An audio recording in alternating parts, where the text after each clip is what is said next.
Ladies and gentlemen, welcome to the archived version of the developer commentary run of Mirror's Edge Catalyst that we did as a live stream. This run was done as part of a charity marathon benefiting the Prevent Cancer Foundation.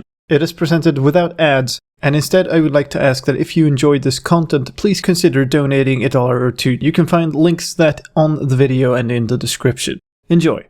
Oh, I see that we're apparently help Zen. We're missing out on some questions. I think they're about the shard, which means that I think we maybe could talk a bit about that when we're playing the shard. That if we get there, We should get there. yeah. Sorry.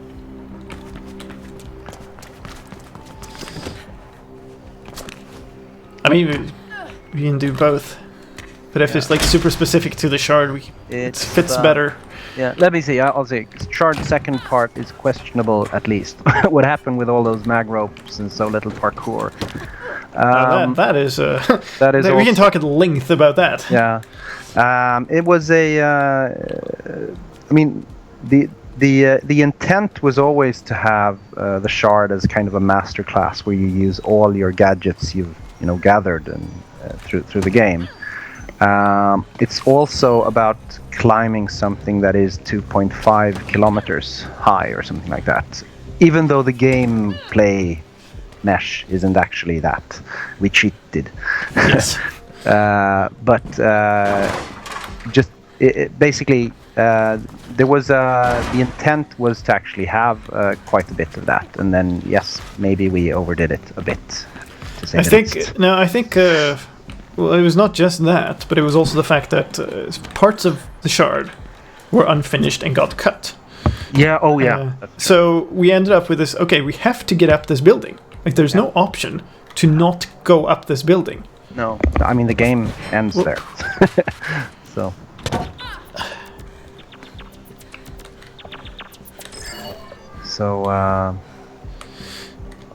I didn't actually start this mission, did I? Oh no, you didn't. Haha. Can I make it back? Is the next problem. I think you can start. Oh, if you go look there, you have one of the secrets. Da-da-da. I'm way ahead of you. Oh, sorry. But yeah, where am I? Yeah, okay, good.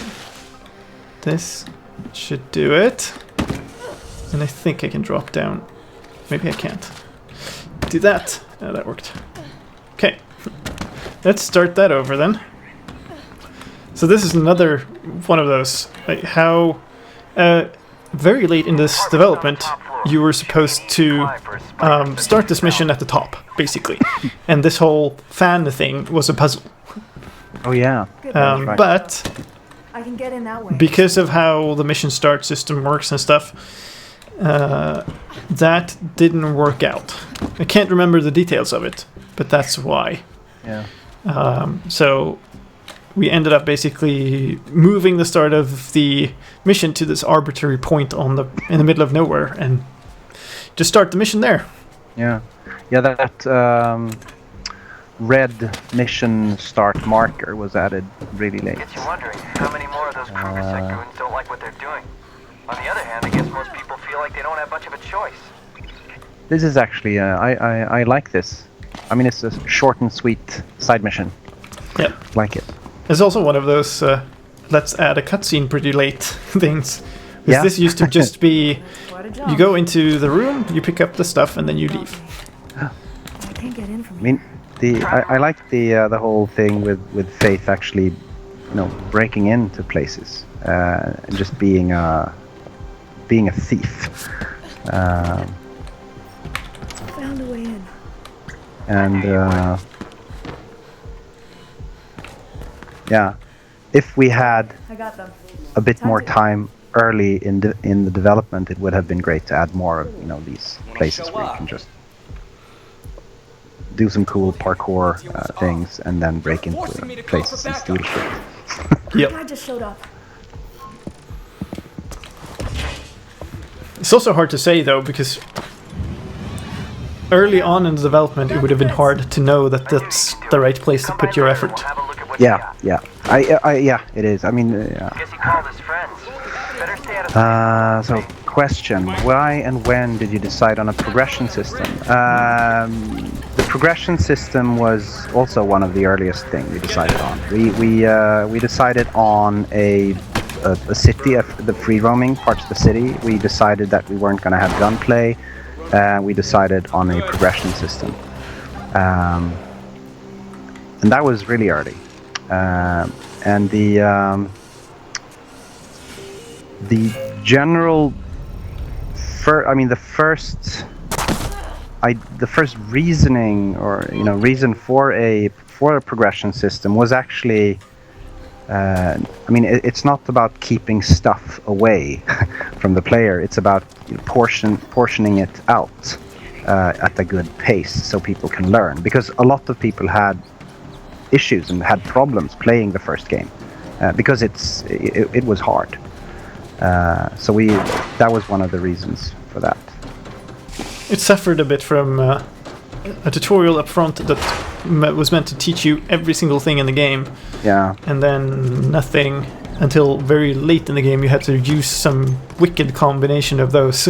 That you hadn't, yeah, exactly. And you'd forgotten by then that you had all those abilities and that they can be used that way. Yeah. And I mean, the city of glass is actually built so you don't. It's actually pretty carefully managed which moves and combination of moves you need to be able to perform, and we control that with the basically how you accessed the main story missions. So, what did you make of the info? So, for instance, I think the wall run jump wasn't necessary. I don't think it's required really until Savant Extraordinaire, for instance, the wall run jump climb thing, and Never mind. so basically everything was portioned out a certain way. You definitely don't need the quick turn until Benefactor, I know, and stuff like that. Yeah, it's Benefactor or Grid Node. Or a grid node, yeah. And that was one of the Downtown grid node. Yeah, that was one of the problematic situations that we had that remained after a lot of all of the stuff was actually in place. Oops, the wrong side of the world.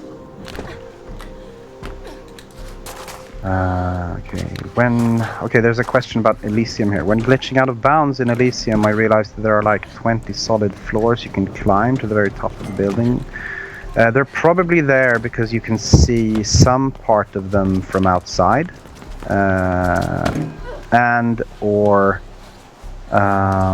Probably see them from below as well. Yeah, from below. Yeah, exactly. I mean, a lot of this city is built because you can see it from somewhere, and to give it a sense of being there, being real. There's also, I think, a lot of that is built out of stuff that was meant to be reusable, contrasting to something like Benefactor, which I know people glitch out and they're inside of geometry and the stuff doesn't have collisions and all that kind of stuff, which is because that is custom geometry, and then somebody has to sit down and make all the physics for it, basically, but you don't need it, so you don't make it. Yeah. But when you build stuff out of reusable parts, then you need to have it a complete asset. Find a way inside. Drone Works, by the way, is the first mission we built. Oh, that's right. Before we get into that, I'm going to take a quick look at the donations. Yeah. 271. 271. We're it's moving along. Mm-hmm. Donation from Galaxy says, I'll take one teleport glitch, please. Donation from Unarybit says, together we are strong. Heart. And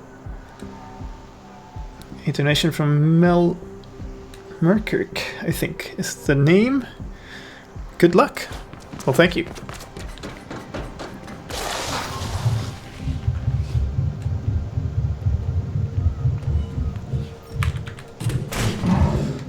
Haha, a big if. If you guys could make a Mirror's Edge game not about faith, what would it be like? I mean, I love the world we built for Catalyst. I love the city of glass. I love the fact that we created a nation. Even though you don't see a lot of it unless you really look for it in this game, there's tons of stuff happening outside. I think the power play between the families of the conglomerate would be super interesting to do some stuff with. I mean, there's I think the world is interesting enough, so you could find lots of really cool stuff to do in it that wasn't necessarily about parkour. Yeah, Faith is a very iconic character. Mm-hmm. She's a huge part of the image of Mirror's Edge. But really, the main character of this game is the city.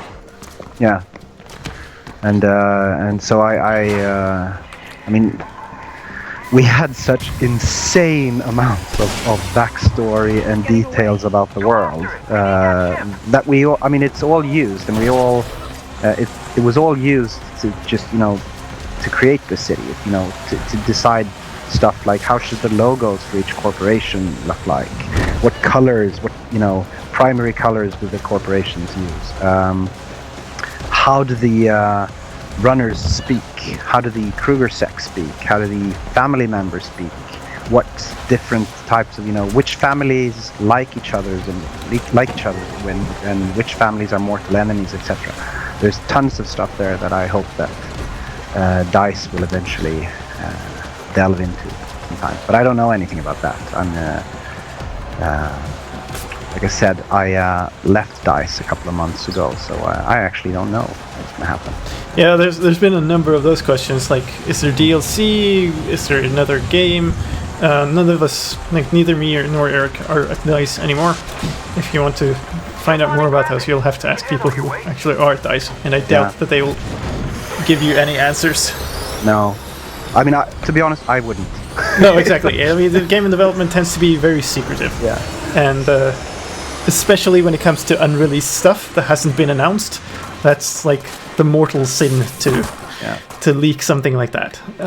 So unless you've heard a big announcement about it, it's probably not going to be announced, or you're not going to get to know about it.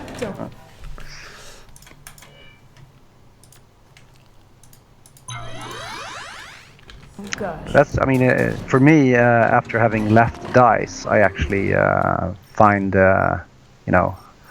now I can, be the one who, says, oh God, I would like to see, why can't they do this with that game, etc. They should do this. Yep. So, going back to being a fan instead of an employee.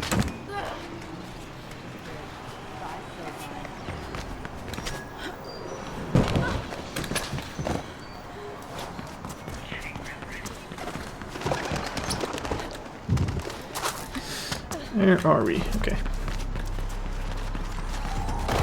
Over here! I see her!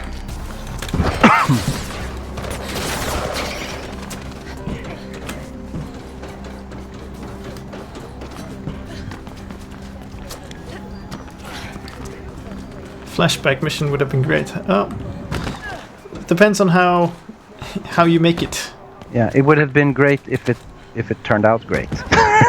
Yeah, I mean, or if it fits the where it would be in the game. Yeah, I think we had lots of discussions about that, and at one point I was saying that I have no doubt that we can make that great. Right. But there is a cost to everything, and the cost for making that mission great was a lot of impact on other stuff in the game. Yeah. So at the end of the day, you choose to not do that because you want the overall game to be better. Yeah. There's been a couple of questions about the comic. Did you guys read the comic? Did you like the comic, etc., etc.? Absolutely, not just read it. I mean, we were part of creating it. It was written by Christopher Emgård, our narrative director, who wrote Mirror's Edge Catalyst. And the first 3 issues of the comic were actually drawn and inked by people from the concept artists team. So the Mirror's Edge Exordium comic was actually more or less an in-house thing that we created in cooperation with Dark Horse. So I love it. I think it's great. And it's for those of you that don't know, it tells the story of how Faith ends up in jail, where Catalyst begins, and how she ends up owing Dogen, the mob boss, so much money. So I really like it. I think it's really cool. I've got I actually bought the collected edition, the trade paperback myself after when it was released as well.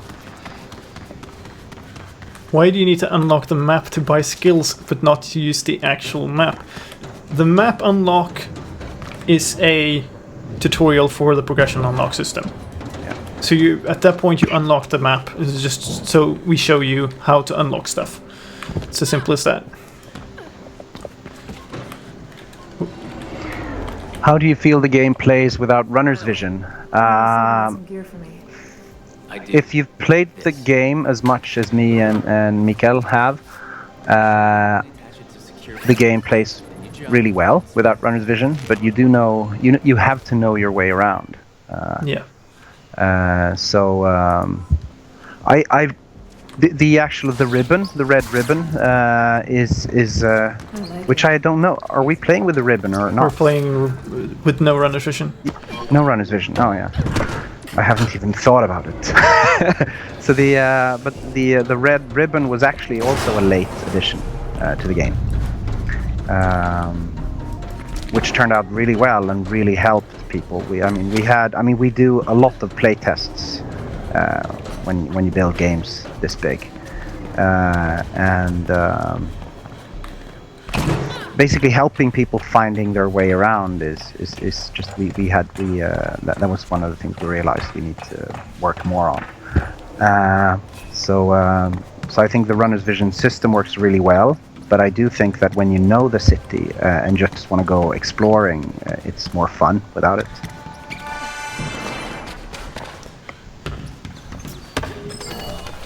I mean, the thing that happens with it is that it removes one aspect of the game, right? It removes the aspect of finding your way.